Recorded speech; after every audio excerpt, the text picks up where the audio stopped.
It's almost like you have to be robotic with it and kind of not let it hit you, because you have to focus on the fact that now you're getting another sick patient, and that one's just, another number.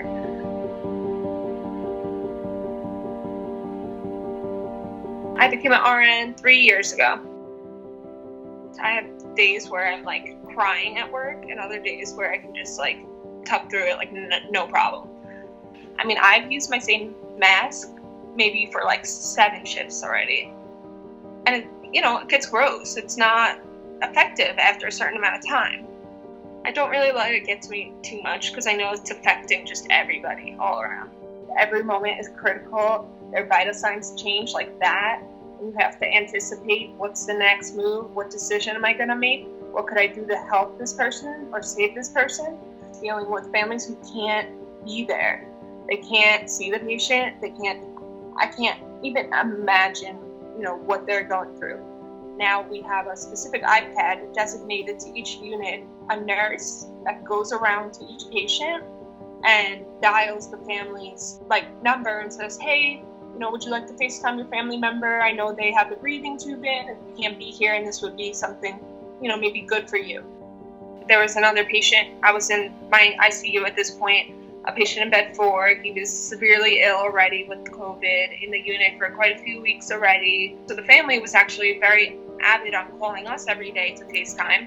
The day prior, they called, we FaceTimed, everything was fine.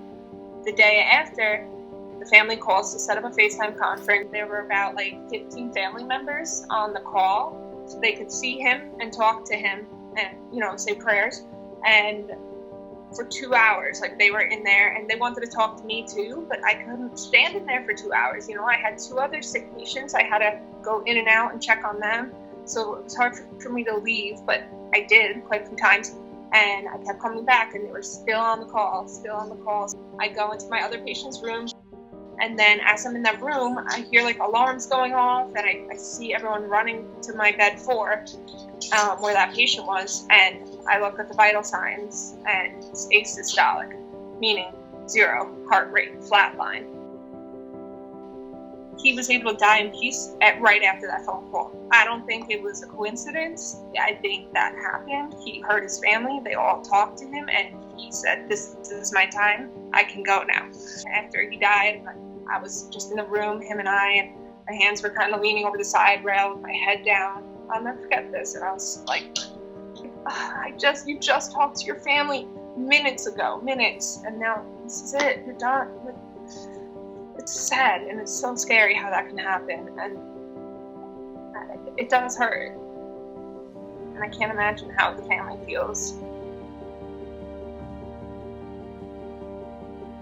I honestly don't even think of it as being on the front lines. I feel like we're all heroes here.